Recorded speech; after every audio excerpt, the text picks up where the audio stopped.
તો મિત્રો તમારું સ્વાગત છે મારી યુટ્યુબ ચેનલમાં. આજે આપણે વાત કરવાના છે શ્રવણ તીર્થ દર્શન યોજના 2024 વિશે. આ યોજનાનો લાભ કોને મળે, લાભ કેવી રીતે મળે અને ફોર્મ કેવી રીતે ભરવું તેની વાત આપણે આ વિડીયોની અંદર કરવાના છીએ. તો મિત્રો હાલ વેકેશનનો સમયગાળો ચાલી રહ્યો છે.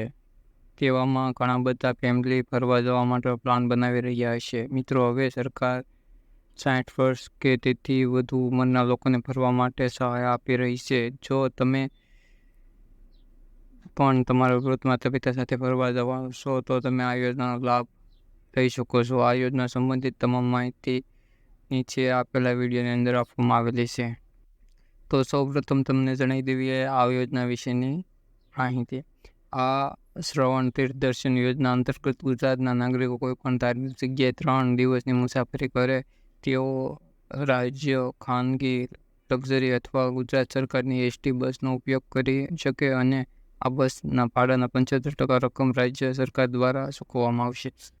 આ યોજનાની શરૂઆત માનનીય વડાપ્રધાન નરેન્દ્ર મોદી દ્વારા શરૂ કરવામાં આવી હતી અને શરૂઆતમાં આ યોજના અંતર્ગત 50% લાભ મળતો હતો, પરંતુ હવે વધારીને 75% સુધી કરવામાં આવ્યો છે. તો આ જે નાગરિકને એક નાની ટ્રીપ યાત્રાધામ પ્રવાસી તૈયારી કરી રહ્યા છે તેઓ આ યોજનાનો લાભ આવશ્યક લેવા મળી શકશે. આ યોજના અંતર્ગત મળતા લાભો. આ યોજના અંતર્ગત દરેક યાત્રીને 1 દિવસનું જમવાનું 50 તેમજ રહેવાના 50 એટલે કે કુલ ₹100 સહાય અને વધુમાં વધુ ₹300ની મર્યાદા સહાય ચૂકવવામાં આવશે. માત્ર 60 વર્ષ કે તેથી વધુ ઉંમરના જ નાગરિક આ યોજનાનો લાભ લઈ શકશે. આ નાગરિક કાયમી ગુજરાતનો રહેવાસી હોવો જરૂરી છે. આ યોજના અરજી માન્ય ગણાશે, એટલે કે કોઈ એક વ્યક્તિની અરજી માન્ય ગણવામાં આવશે નહીં.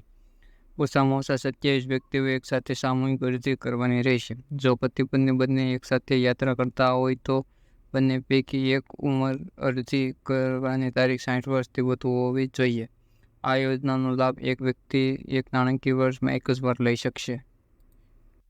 જો તમે શ્રવણ તીર્થ દર્શન યોજના અંતર્ગત એક ગ્રુપ બનાવીને 3 દિવસનો તીર્થધામ પ્રોગ્રામ બનાવો છો તો તમારે આ યોજના અંતર્ગત કુલ ટ્રાવેલિંગનો ખર્ચ 75% સરકાર દ્વારા ચૂકવવામાં આવશે, જેમાં તમારે જેના માટે આધાર કાર્ડ, રહેઠાણનું પ્રમાણપત્ર, પાસપોર્ટ સાઇઝના ફોટા તેમજ તમારો મોબાઈલ નંબર જેવી વિગતોની જરૂર પડશે. આ યોજના ફોર્મ કઈ રીતે ભરવું? જો તમે ગુજરાતના નાગરિક છો, 60 વર્ષ કે તેથી વધુ ઉંમર છે, જો આ યોજનાનો લાભ લેવા માંગો છો તો તમારે નીચેના પગલાં અનુસરીને તીર્થ શ્રવણ દર્શન યોજના માટે ઓફલાઈન અરજી કરવાની રહેશે. મિત્રો, આ યોજના માટે અરજી કરતા પહેલાં તમારે કેટલીક પરિશિષ્ટ ફોર્મ ડાઉનલોડ કરી અને તેમની ભરવાનું પડશે, જેની લિંક નીચે આપેલી છે. તેમાં જે એસટી બસ અથવા ખાનગી ટ્રાવેલિંગની મુસાફરી કરો છો તેની સંપૂર્ણ પ્રમાણપત્ર અને જરૂરી વિગતો તમારા ગ્રુપ સાથે તમારા ડોક્યુમેન્ટ જોડી ગુજરાત રાજ્યની ગુજરાત માર્ગ વાહન વ્યવહાર નિગમ વિવિધ 16 કચેરીઓમાં તમારી નજીકની કોઈપણ એક કચેરી ખાતે જમા કરાવવાની રહેશે. આ યોજનાની સંપૂર્ણ માહિતી તમે નીચે આપેલી લિંક પરથી PDF ડાઉનલોડ કરી મેળવી શકો છો. તમે તમારી અરજી કરતા પહેલાં કયા ડોક્યુમેન્ટ, કેટલી નિયમો અને શરતો છે વાંચવા જોઈએ તો જેથી કરીને તેમની સહાયની રકમ મેળવી શકો. તો વિડીયો સારો લાગ્યો તો વિડીયોને લાઈક, ચેનલને સબસ્ક્રાઈબ કરવા વિનંતી મિત્રો.